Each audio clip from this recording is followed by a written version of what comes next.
When was the last time you purchased something and you weren't asked for a tip? Let's look at how tipping culture got out of control, why everyone is after your money, and what we can do about it. Part 1. The history of tipping. Tipping has been around for hundreds of years, but for the sake of this video and my retention graph, we're going to start with the Fair Labor Standards Act of 1938. This act meant that employers had to pay each employee the minimum wage, unless that employee was working for tips. Then that employer can pay that employee as little as they like, and the tips make up the difference. In 1991, somebody decided that maybe there should be a minimum that an employer has to pay each member of staff. What an innovation from the country that brought you cheese in a can. The federal minimum tipped wage was set at $2.19 an hour, and despite inflation and time moving on, it's still the same today. Once more for the people at the back. If you work at a restaurant, your employer can pay you $2.13 an hour, and the rest is made up by tips.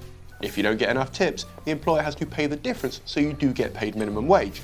But at that point, the employer could judge you as a bad waiter and fire you. This is very unique to America in that they are the only country where tipped workers don't have to receive a minimum wage. So, in effect, in 43 states, it is legal to pay people who could get a tip less than minimum wage. Once more for the people in the gods. We make up the employee's salary because the employer is too cheap to pay their staff. And if we, the great unwashed, don't fancy tipping or can't afford the tip, it's the waiter who will be judged poorly by the employer. Look, I've never been a waiter, but I have worked in customer service, and I can tell you for a fact, if middle management fuck up and don't put enough people on a shift, your waiter is tired, overworked, and not as smiley as you'd like them to be. But it is wrong to hold them personally responsible for the crap that has trickled down from the top.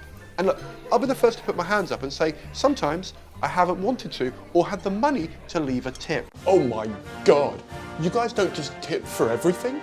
You're monsters! Well, America in a hat, we tip for quality service, not for fun. Oh! Yeah, can you imagine that? Tip, which stands for to ensure promptness, is given for excelling at your job and not just turning up. In Japan, tipping isn't done because employees are paid an appropriate amount, and in some places it's actually considered rude. So much so that when a YouTuber tried to normalise tipping in Japan, it was met with so much backlash he had to shut down the scheme less than 2 years after starting it. It would appear America is very much the home of the free, labour. And if it wasn't enough that I'm paying 90% of your employee's salary, in some states they've started to sneak in healthcare costs as well. In some LA restaurants, customers are being charged a health fee of up to 4% of their bill, which is me basically paying for their staff's healthcare as well. To keep us on our toes, it's called different things in different places, like this restaurant calls it an insurance fee. How safe is your food if I have to buy insurance directly after eating it? Oh, and I noticed on this bill there's a water donation, so I googled it naturally,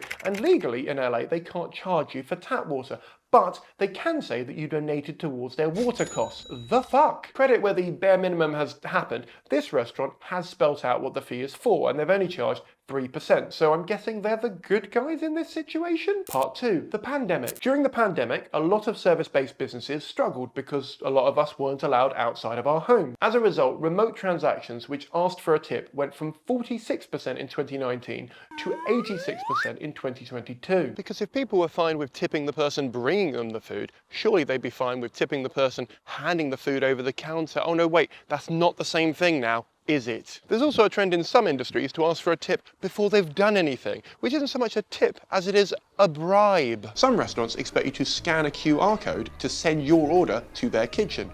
So far, so who gives a shit? But they also expect you to scan a QR code in order to tip yourself for the work you've just done. And some hotels are paying startups like Shiny so that you can tip members of staff that you don't normally see. Which sounds okay. But correct me if I'm wrong, instead of paying the staff, you're willing to pay a service so we can pay for your staff, so you only have to pay $2.13 an hour for a person to do a job. Or have I missed something? Once more for the Muppets in the box. If your business relies on tips for your employees to make a living, you don't know how to run a business.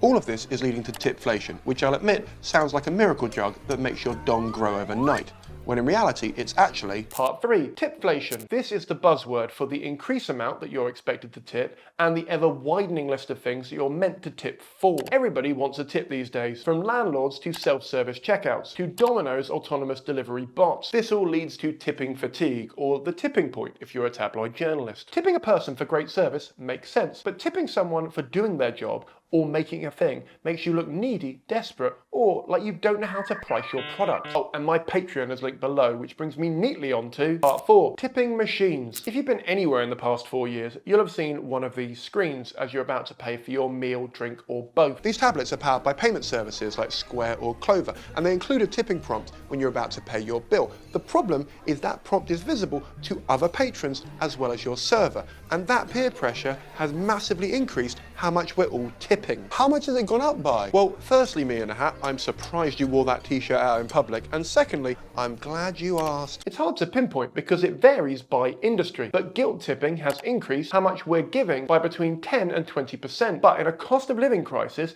if you want to go out, you need to tip what the service is worth, not what you're being pressured to pay. When you're about to pay for your bill, by giving you these options, you feel as though they're the norm and you have to go with the flow, because nobody wants to kick up a fuss at that point. These dark patterns, full video on them here, make it super easy for us to give 20%, but make it tricky for us to enter a lower amount, making most people feel awkward. Part 5, who owns the tips? And now we have to look at who actually gets the tips. Ladies. Jeff's Little Bookshop is of course keeping some of these tips as well, allegedly.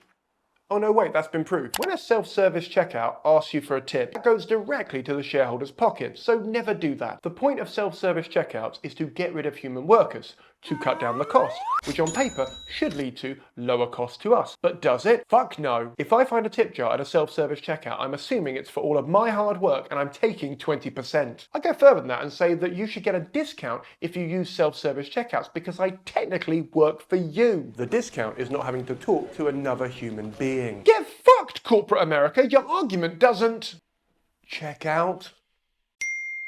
And DoorDash, not unlike a rabbi who loves a good circumcision, used to take all of their drivers' tips until customers got mad and made them stop. But then they took things too far by giving customers a nudge and saying their food might be delayed if they don't tip. They said these new nudges and reminders will encourage customers to show their appreciation after their dasher delivers their order. I'd appreciate it if you just paid your drivers because, and say it with me now, a tip before you've done the job is just a bribe. That's it, I'm tipping out. Godspeed.